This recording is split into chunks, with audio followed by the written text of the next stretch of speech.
Hi, everyone. Welcome to Diabetes Primetime, the show where diabetes experts answer your questions. First and foremost, I want to say Happy New Year to everybody. I hope 2019 is off to a great start for you. And to help you make it a fantastic year, we have amazing dietitian Melinda Maryniuk here with us tonight. We're going to be talking about resolutions, healthy diets, and what people with type 2 diabetes can do to make 2019 their healthiest year yet. Melinda, thank you so much for joining us tonight. Thanks for having me, Ansley, and happy, healthy New Year to you too. Happy New Year. Before we get started, I want to make a couple of really exciting announcements. First, we're going to be asking a trivia question a little later on in the show, and everyone who sends us an answer is going to get a free Healthy Breakfast Guide PDF with some delicious recipes and meals planning inspiration, so stay tuned for that. Also, if you have questions for Melinda as you're watching, just type them in the comments and we'll get to as many of them as we can. So Melinda, it's a new year, and probably everyone watching has had the experience of coming up with some super ambitious resolutions that they're really excited about, but that they end up abandoning 2 weeks into the year. I know I have. You've written a fantastic article for us about how to make resolutions this year that will be easier to stick with. So what should people who are watching know about healthy resolutions? I'm so glad you brought up this topic because it is really timely for the new year. And we talk about goals that we want them to be SMART. And many of you may have heard this, but I don't think we always practice it. And by SMART goals, we mean that they should be S, specific, M, measurable, A, achievable, R, relevant, and T, timed. And I'll just tell you briefly what each of those... Yeah, let's talk about what each of those are. Yeah. So specific is you don't want to just say, well, I think I'm going to exercise more. And that's just not that clear. Or I'm going to eat healthier. Or I'm going to lose some weight. As you say that, I'm thinking exercise more is my resolution. So, And so I would say to you, specifically, what do you think you want to do more of? And maybe it's walking, maybe it's lifting weights, maybe it's joining a gym class, maybe it's trying yoga. So a specific goal would be to really define as clearly as possible what that particular activity would be. So, Ansley, let's just use you as an example. Okay. Which activity, which exercise do you want to try to do more of instead of just saying more exercise? I'd like to walk more. I'd like to walk more in my neighborhood. Okay, let's use that as an example. So the S for specific is walking. Now we're going to say we got to make sure it's measurable. That's the M. And so are you going to walk 20 miles every day for the rest of your life? No. No. You know, that already doesn't meet the A, it's achievable. So something that's measurable, and so you know whether or not you've met it or not. So that can be either in terms of time or distance or frequency. So for a walking goal, I might suggest that you think of it in terms of how many days a week that you want to try to do it, or how many minutes at a time you want to try to do it. And I would just push back to you and try to help you make it as reasonable as possible and not set a goal that you can't meet. So give me an example. What's something measurable that you could do about walking? And so what's something measurable and achievable? So something I can commit to without starting myself off to fail from the beginning. Okay, I think I can commit to 3 times a week of walking for 30 minutes. How does that sound? Okay. And so then I might ask you, have you ever walked 30 minutes before? Because if you told me, the most I've ever walked is 10, I might say, minutes might be a little bit too much. But knowing you as I know you, probably 30 minutes you could do. But that's what we mean about really digging deep into your heart and soul and your own personal activities to set something that really is measurable and achievable. So the last two is relevant. And by that, it just means making sure that the goal is really important and worthwhile to you. Doing something that really, really does matter, because the more important it is, the more likely you are to stick with it. And then the last one stands for timed. And that means you don't set a goal that you're just going to say, I'm going to do this for the rest of my life. You try to set, a short-term goal and say for the next month, for example, I'm going to try to do this and see how it goes. And at the end of that time, you reevaluate it and see if 30 minutes is still good, or if it should be more, if it should be less, or if you want to move it up to 4 days a week, something like that. So that's what we mean by SMART goals. And too often people just set big, big goals, and that's why they're not met. Well, okay, so there's a couple things I want to dig in on here. First, I Yeah. want to say hello to Terry and Autumn. Thank you guys so much for joining us. I'm so glad you're here with us tonight. Melinda is tearing apart our resolutions and helping us make better ones. I think you make a really good point when you asked me, is 30 minutes something that you can do? Is that something you've done before? Because I know in the past, I've said resolutions like I'm going to run a marathon, things that I have no chance of doing. So by making it realistic to begin with and timed, so I'm going to do this for 3 months as opposed to I'm going to do this for the rest of my life, you're kind of setting yourself up to succeed because that's something that's doable, first of all. And you're going to get in the habit of achieving what you said you're going to do. And I think so often for me, it's like, well, I never do my resolutions anyway. It kind of makes it easier to fall off the wagon. So by committing to something that I can do and, and being honest about it and timing it, it just makes it seem more doable. Exactly. And so many times, Ansley, people will ask me if they're looking at a step counter, say on a Fitbit, on their wrist or on their phone, they'll say, how many steps should I take? And my answer is always, well, how many steps do you usually take? Take an average over the last 3 days and see what your average is, and then build from there. Add an additional 500 or 1,000, depending on what your usual is. Or when somebody asks me, how many calories should I eat? Yes, there are all kinds of formulas that can be used to determine ideally amount of calories for weight maintenance or weight loss. But as a dietitian, or if you have the chance to meet with a dietitian, they're usually going to figure out how many calories you usually eat, and then just subtract some things from there. So it's really more important to start with where you're at and make adjustments from there. All right, so I want to say hello to a couple more folks. Hello to Felix in Arlington, Texas. Welcome. Hello to Susan in Colorado Springs. And Autumn says, I think when I set my goals too far out of my comfort zone, I'm setting myself up for failure. And Autumn, I think that's exactly what Melinda's saying. Melinda, one of the things that I love that Hope Warshaw says is she says, portion control starts when you order. It doesn't start when your food comes. And in a way, that's sort of what you're saying with resolutions and goals. Whether you succeed or not really starts with what you set your resolution or goal to be. That's really how you kind of get 50% of the way there, is setting something that you can achieve. Absolutely. And planning ahead and thinking about it. And even some simple things like there's research that shows that when you write down your goal and sort of commit to it, and even if it's just very personal, nobody else knows, you are 30% more likely to succeed at it than if you don't write it. Wow. So little steps that you can take, all kinds of ways to track your goals. Now, whether you're old-fashioned like me and keep a paper and pencil journal and just sort of give yourself a check mark when you do what your goal is, or there are so many digital apps available now that if you wanted to upload something on your phone to help you keep accountable and have you check off when you accomplish the things that you set out to accomplish. That's another way to kind of keep yourself on track.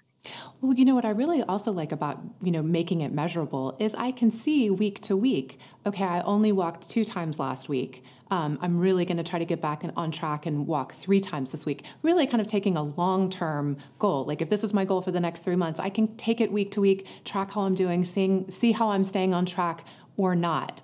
So I think that's kind of another great thing about making it something really concrete. Right, absolutely. And actually, I'm also going to make a plug here for our diabetes Facebook groups. They're also a great way to hold yourself accountable and get the support of peers as well. So do check those groups out. We will put links in the comments to them. But if you're looking for some support, if you're looking for other people to kind of cheer for your successes and be there for you when things aren't going as well as you'd like them to be, our Facebook groups are a great option. And Melinda actually is a frequent guest in there and often answers people's questions. So we're going to I can't.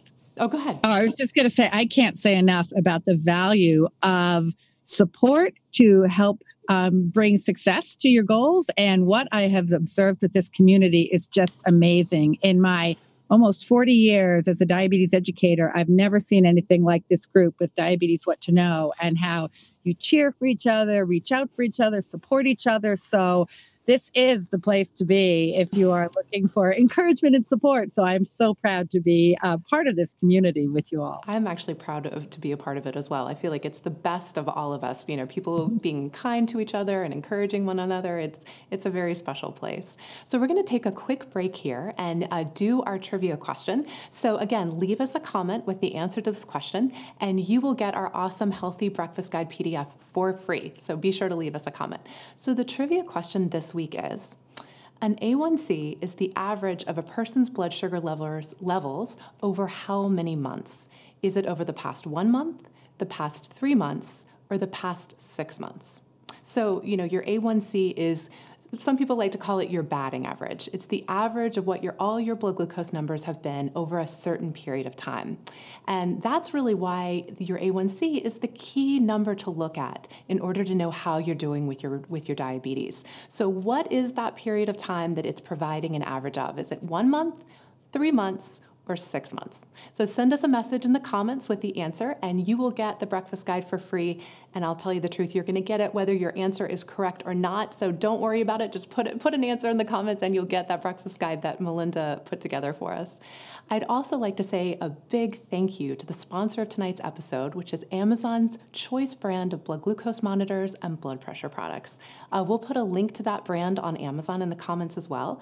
And be sure to check out those very affordable meters and strips. So Melinda, I'm curious to hear, what's your New Year's resolution this year? Well, I thought about it actually, because usually I do something related to weight or eating less or exercising more.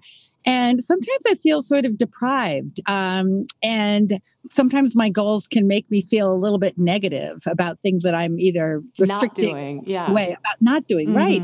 So I did a goal this year of at the beginning of the year of wanting to add something new to my diet every week, at least for the next month or two. So my goal is to try a new food, and I'm trying to focus on different fruits and vegetables, for example, and a new recipe each week. So, for example, I have been sauteing baby bok choy, which is now, I just think, the coolest little vegetable. And it cooks up so fast, and it's really quite filling. And as we think about the plate method and how you want things to take up, low starch vegetables to take up half your plate, baby bok choy is a great choice. And I'd actually never had it before. And another thing I tried was grilled endive lettuce. Oh, wow. Which is also amazing.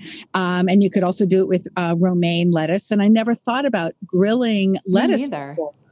And again, very low calorie, very low in carbohydrate, but very high in fiber and filling.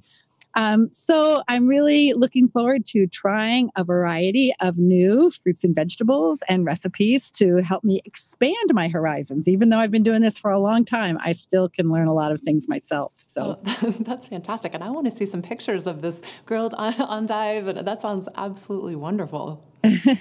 It's great.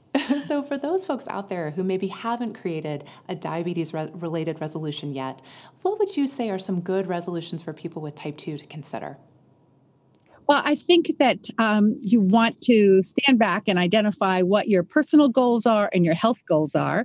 For example, if you've been struggling with weight or keeping your glucoses in target, those are obvious choices. If you've been wanting to get more exercise, that's an obvious choice. But also don't forget the goals that aren't necessarily specifically related to diabetes. For example, maybe you need to get some more sleep and focus on getting to bed earlier and having better quality sleep. Or maybe you want to be thinking about just spending more time with friends or making more time to share with your partner, your spouse, or a loved one. So your health goals don't only have to be related to blood sugar and weight and things like that. Your mental health is really important as well.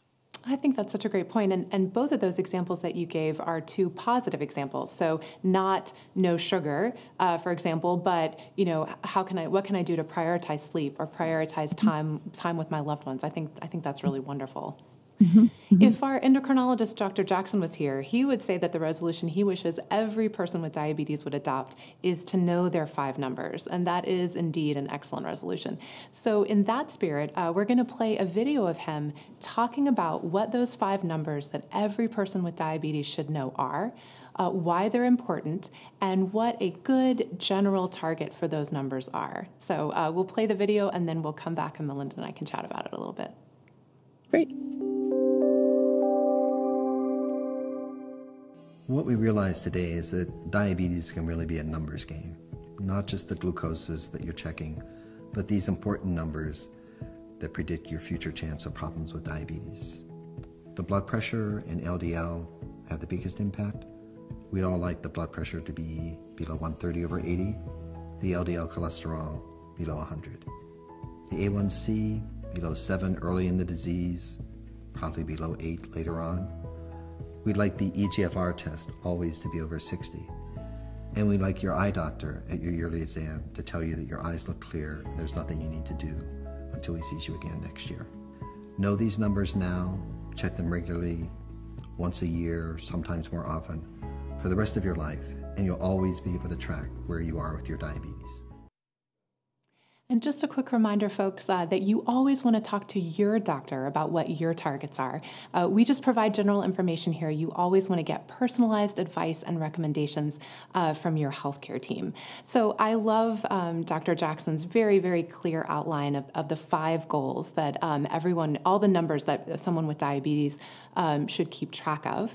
But Melinda, we also have a website for people who are dealing with obesity and excess weight. And one thing that I know I've learned from all the interviews we've done with medical experts about weight is that setting up your environment is so key to success, so that you're not relying on willpower so much as you're kind of really enabling yourself to be successful in terms of, maybe it's putting your shoes out before you work out in the morning.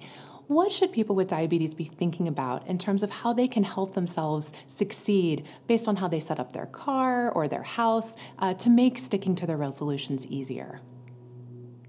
Oh, that's so important. It's got to be easy or it's not going to happen. And so, depending on your goal, for example, if it's eating more fruits and vegetables, make sure that those fruits and vegetables are really visible, not in the bottommost bin of the refrigerator where you can't see and be reminded that you have them. Keeping a bowl of fruit or vegetables on the counter, pre-measuring out little snack packs of whether it's carrot sticks or other veggies and fruit or snacks that you like, so they're easy to grab. And so you're not having to go into a big box of something you don't want to over snack on. So creating those foods in a very easy to access, visible way is really important. You mentioned exercise, keeping the sneakers handy, the gym bag packed, knowing exactly where your gloves are and your earmuffs are, so you can't, use that as an excuse to not go out when it's cold. And when you think about blood glucose monitoring, as important as that is, you might find that you can get a second meter to keep it at your office or in your purse, so it's available no matter where you go, and maybe one is by the bedstand. And that you have, if you are subject to having low blood sugars, if you either use insulin or sulfonylurea, medications that might lead you to a low, make sure you have treatments in a variety of places. So it's there when you need it, at your bedstand, in the glove compartment, in your purse, in your office drawer. So those are the kinds of things that you want to think about ahead of time so that you are prepared and can easily handle any situation that comes up. So what you're saying is make it easier to do the things you want to do. And I guess the corollary to that would be make it harder to do the things you don't want to do. So maybe you want to keep those foods that you're trying to avoid out of sight, kind of keep them out of mind, and put the ones you really want to eat right in front of you. Actually, Autumn shared with us that one of her resolutions is to kind of get back into the habit of meal planning and meal prepping. And I know that's a great resolution. It's to kind of get back to your SMART goals. Meal prepping is one of those things, if your goal is kind of like, eat healthier, if your goal is instead, I want to prepare every lunch ahead of time on Sunday so that it's easy to eat healthy. That's kind of the goal that's in spirit with what you're talking about, isn't it, Melinda? Absolutely. Meal prepping is something that I'd never even really thought about years ago. And now that there are so many great ways to store the food and containers that make it really easily accessible, and you can be cooking once and eating for 4 days or so. And I wouldn't over plan on these things. I wouldn't try to set up 7 meals because you want to allow room for a little spontaneity, a spur of the moment invitation or a chance to go out with a friend. But I do think planning ahead, Autumn, you're exactly right. And meal prepping, that's such a valuable thing to do. Well, actually, I'm so glad we're talking about planning because I think one thing that a lot of folks struggle with is being successful for a few days or even a few weeks and then falling off the wagon and kind of wanting to give up entirely. So what would you say to that person who has a resolution that they really want to make happen, but they fall out of the routine? How would you suggest they think about getting back on track and kind of moving away from that all or nothing mentality? Yeah, well, probably I'd think of it in 2 parts. One is to just recheck the goal and make sure that it really is smart. Did you set a goal that was too high for yourself, too unrealistic? Was it not really important enough? And so make sure your goal really was smart for you. Mm-hmm. And then secondly, recognize that tomorrow's another day. So yes, you might have fallen short today, but pick up and start again tomorrow. And don't wait for Monday or next month. But we all have slips and setbacks, but it's how we approach it and get back on the horse that's more important. I think that's such great advice. Okay, so Caitlin says, I love the idea of keeping fruits and veggies more visible in the fridge. And Amy says, Melinda and Rich are awesome. So I totally agree with you, Amy. I think they are too. Terry says, I make steel-cut oats and put them in single servings and roast assorted veggies on sheet pans and then have them for the rest of the week. So I think those are some great examples of making it life easier in the future. So Melinda, what else would you say? We've talked about the 5 numbers from the video with Rich. Are there other numbers that someone with diabetes should be kind of being aware of or keeping track of? Yeah, there actually are a couple other things, and they don't all fall in the numbers category. For example, eye is not a number, but we do want to make sure you have your eyes checked every year. And similarly, you want to make sure that you are checking your feet, especially if you are at higher risk for foot problems. And some will advise just, routinely checking your feet every night before you go to bed, making sure that you don't inadvertently have something fall into your shoe, a small stone, for example, because over time, some people who live with diabetes for a long time lose some sensation in their feet. And you could be having a small cut or wound and not feel it. And the infection could set in really rapidly. So the other thing to check is eyes check, feet check. That would be the other one. Mm-hmm. And dental check. There is a relationship between having higher blood glucose levels over a period of time and having that contribute to more gum disease, periodontal disease. So keep those twice-a-year appointments with your hygienist. Make sure your teeth are, always cared for. There is a relationship between inflamed gums and high blood glucose levels. So the other number I would say for those of you out there, and the number is growing, who use a continuous glucose monitor to give you information about your diabetes. The buzzword that we hear more about now is time in range. The percent of time that your blood glucose levels fall between the targets that have been set for you, which are usually between, say, 70 or 80 and 180. So people using a CGM, a continuous glucose monitor, have yet another kind of goal or target to be looking at. So. Got it. So not just A1C, but also looking at that time and range number is something to pay attention to. So Joanne has a question. She asks, are shakes okay? And I'm thinking she means, are shakes okay for people with diabetes? What would you say to Joanne?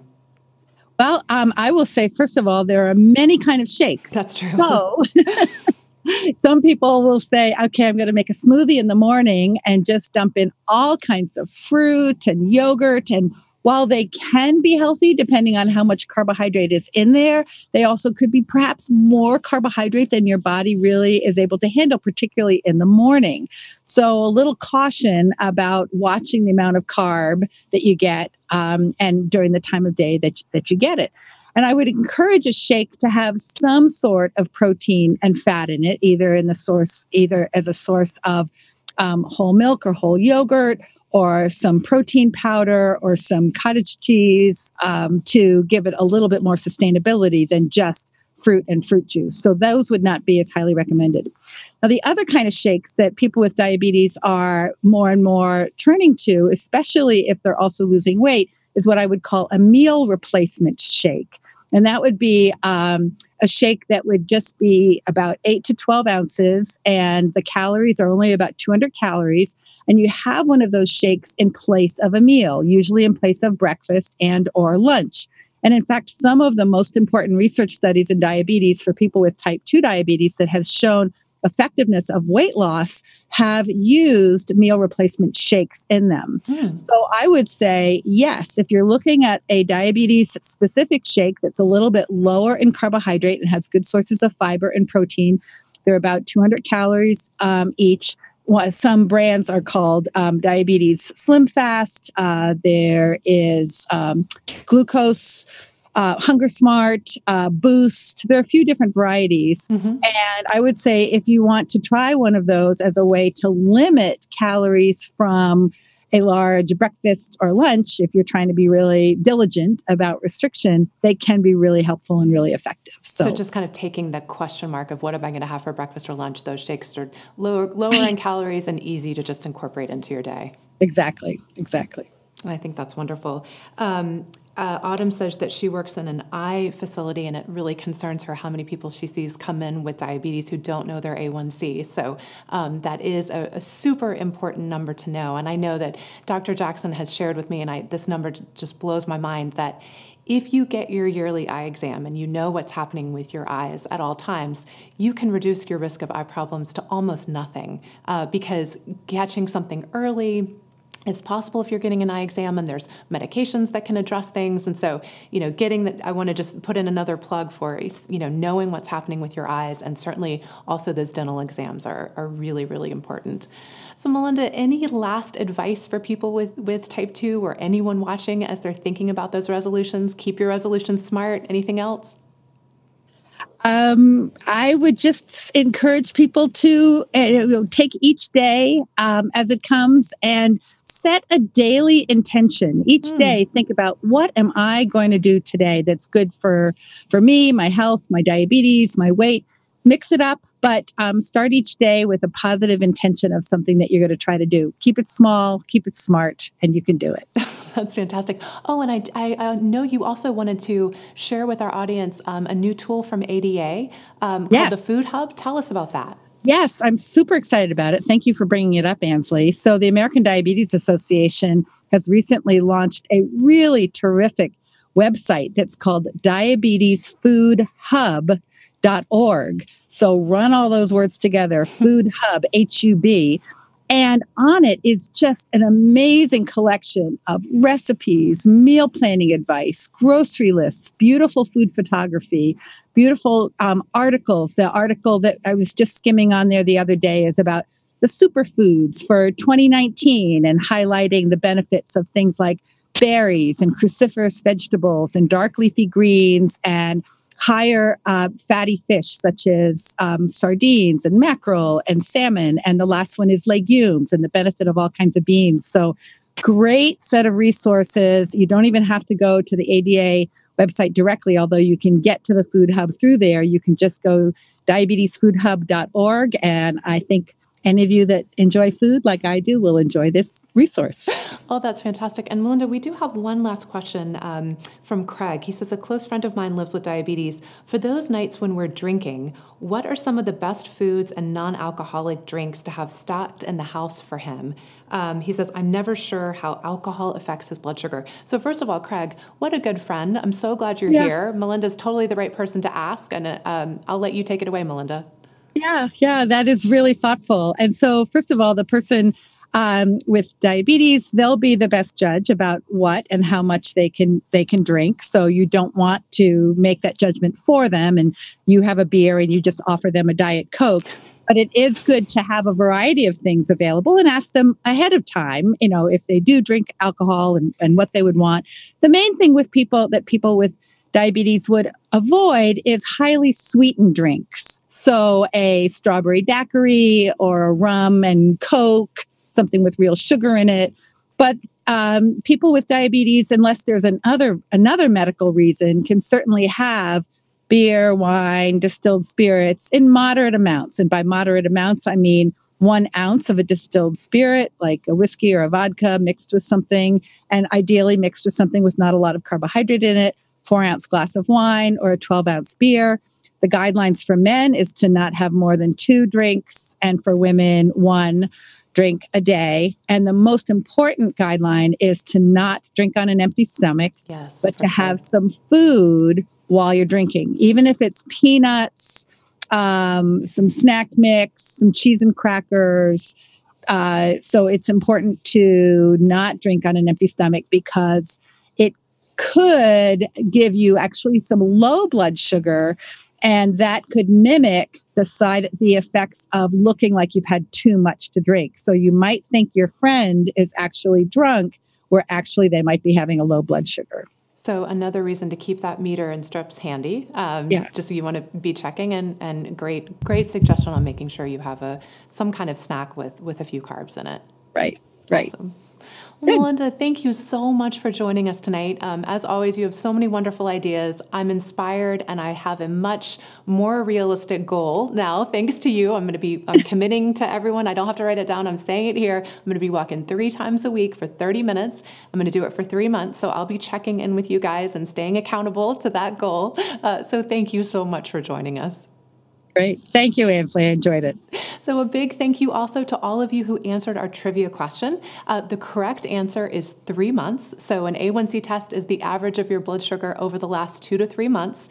And for those of you who answered it, look for your free breakfast guide PDF in your Messenger account soon if you haven't already received it. And that is our show for tonight, folks. I hope you enjoyed it. We will be back to you live at the end of the month with dietitian extraordinaire Hope Warshaw talking about how to eat out and how to stay healthy for people with diabetes. So stay tuned for that. A big thank you and good night.